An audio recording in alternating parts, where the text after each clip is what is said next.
my name's Luisa. I'm the New Health Nutritionist. Welcome back to our rooftop garden in Charlestown. Today we're going to do some watering of the plants and talk a little bit about what we're growing. So in our rooftop containers, we have a number of different plants growing, and they often need water because being in the container as opposed to the ground, they get dried out much more easily, especially when there's a very nice sunny day like today, and also with the wind that often happens up here. So we have to check them every day and give them enough water. So it's a good idea to water at the base of the plant because there's no reason to water the leaves. On a hot day like today, water on the leaves could actually cause some harm to the plant. So we want to water them deeply so that it can make it at least until the next time we're up here, which will probably be 24 hours or more. On weekends, these plants are left unattended for at least 2 full days. So we just want to water each plant and make sure that the water gets down and the soil becomes moist.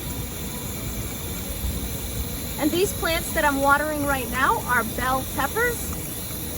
And hopefully in about 2 months, or maybe less, because we're already seeing a flower here, we should get some peppers. So I'm going to go ahead and water each of these plants, and then all of the plants in the other containers. So these are our pea plants, and so this plant is very interesting for a number of reasons. One is that you can eat any part of the plant, including the flowers. These little white flowers, they're edible. The leaves, the stems, and of course, in a couple of weeks when these flowers turn into the pea pods themselves, you can eat the young pea pod, or you can leave it on longer and eat a mature pea. A very interesting part of this plant are the tendrils that grow. The tendrils, they're activated by touch. When the plant grows and it touches something, it grows this extended part that will curl and wrap around whatever it touches, so that as the plant grows, it can grow up onto something.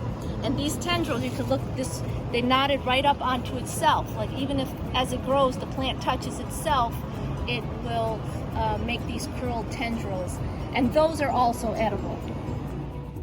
So we have 2 containers with spinach plants in them. This one here is ready to harvest. It's got some nice big leaves. And then this spinach plant, it bolted. And what that means is that it went to seed. What happened was it got hot, and when it gets hot out, spinach plants start to produce their seeds, and that's what's up at the top. There are all these seeds. So the leaves on here are still good. We can harvest those and use them. And what we'll do is we'll leave the plant here so that the seeds can mature, and we'll collect the seeds and we'll plant them next year so we could get more spinach plants. And spinach is a plant that can grow fairly well in cool weather. So we're going to try to start them earlier next year, maybe the beginning of April, so that we can get more of a harvest.